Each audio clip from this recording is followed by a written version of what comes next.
Welcome to today's news on TV9. I'm Ada Show. In today's local news, new powers were given to immigration officers which came into effect yesterday, aiming to help protect the integrity of our border, while the government's pushes to financial teaching in schools in hopes of helping younger generations to prepare for future recession. And critics of the government say leaving your work desk to stretch your legs could soon be outlawed. The government has decided to delay the start of its asset sales program until early next year. This came as the Maori Council continued to fight for its claims and water rights, while a survey showed more than half of all business owners actually opposed the program. Christy Zhao has more. Pressure from Maori has made the government budge, with Prime Minister John Key announcing yesterday that the partial sale of Mighty River Power will be delayed till March next year. Key said the reason for the delay was that the government needed time to consult with iwi on the Share Plus idea, an idea raised in the Waitangi Tribunal's interim report proposing to address Maori claims by giving them special shares in the power companies. The government's current position is to oppose such a mechanism, but the Maori Council has made no secrets about its desire to take matters to the courts. The ongoing wrangle has left businesses in the country all but unimpressed, with a survey showing 54% of small and medium businesses opposing the asset sales policies. They're simply not buying the rationale from the government that it's good for the economy, and they'd much rather see that the government focus more on policies that will actually stimulate the economy much more quickly. The sale of Mighty River Power will be held over a 4-month period next year, followed by a second share float for Meridian or Genesis. Christy Zhao, 9 News. The number of deportation is surprising, with immigration officers given more power to act upon. Amy Shin has more. Border protection requires more effort than most think. At least that's what it looks like now that immigration officers have a wider range of authority.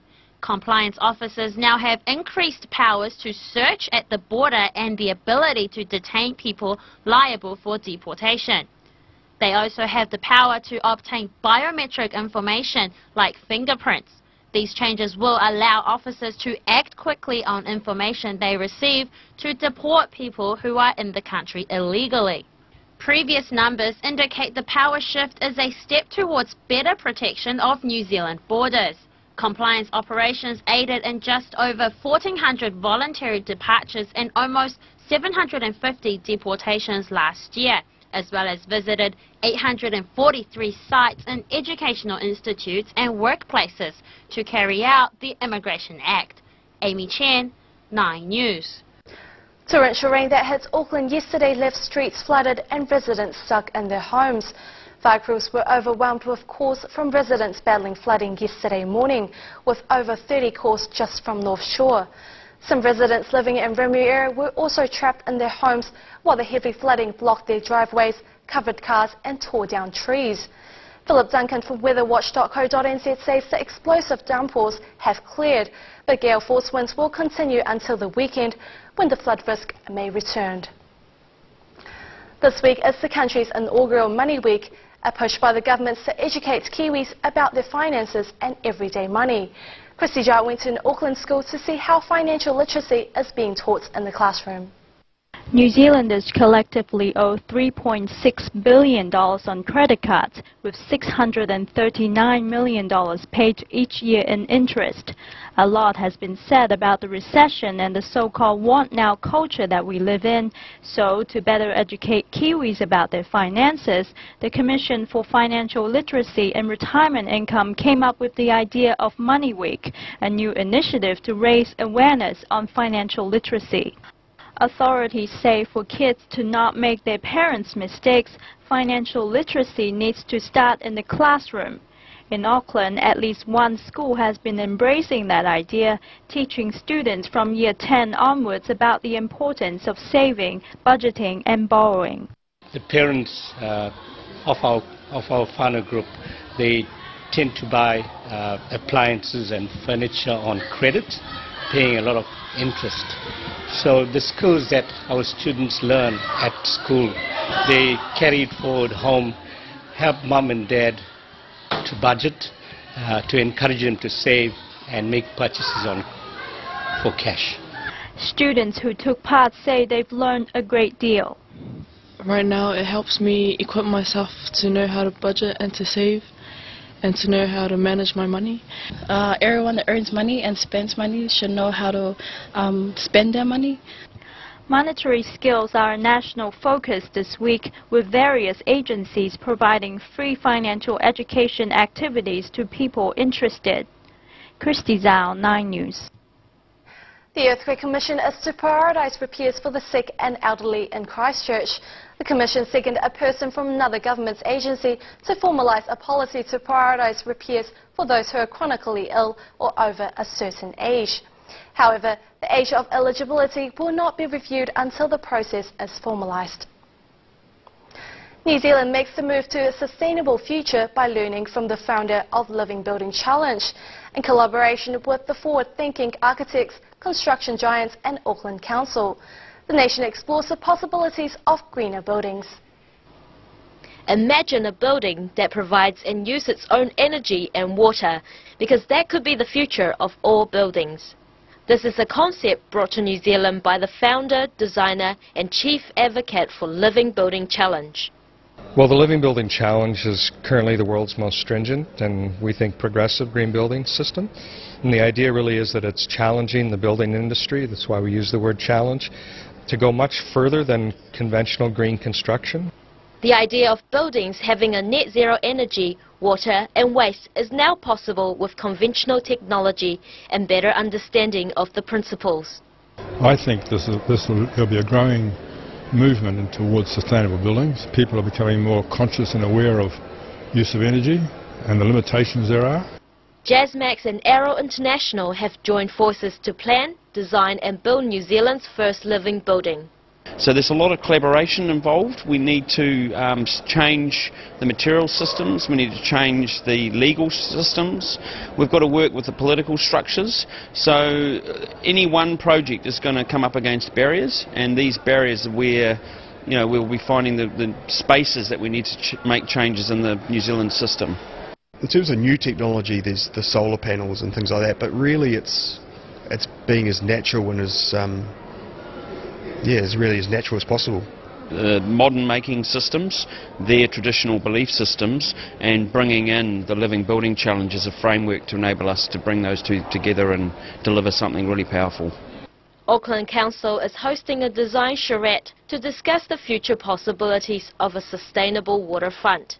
This is going to be sort of stakeholders, about 50 of waterfront Auckland stakeholders who are coming along, and it's going to be a working discussion to see how can we apply some of these fascinating and really engaging insights to sustainable building through the Living Building Challenge. The building industry is certainly embracing the challenge, and Jason feels that New Zealand has the potential to build a world-class living building.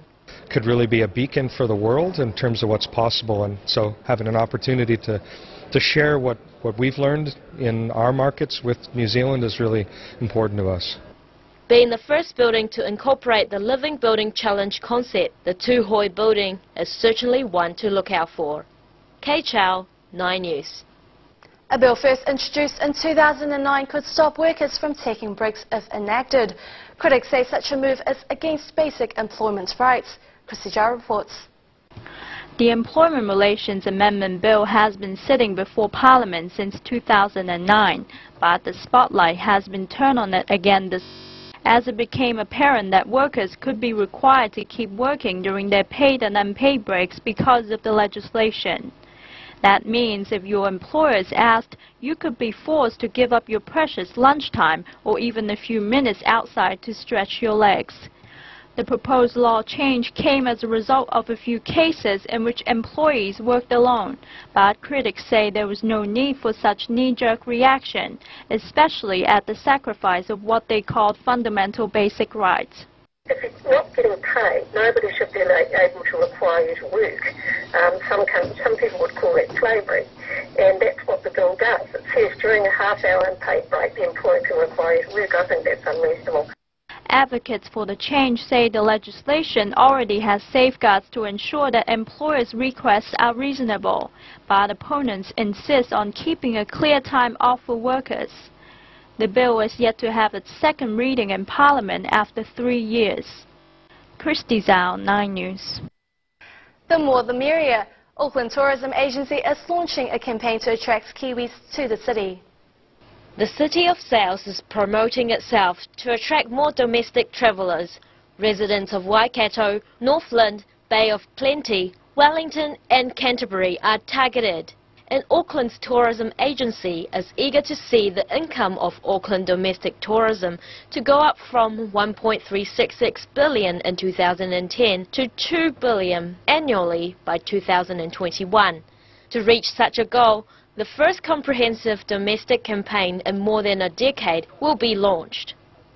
At TEED Destination, Acting General Manager Jason Hill has released the following statement in response.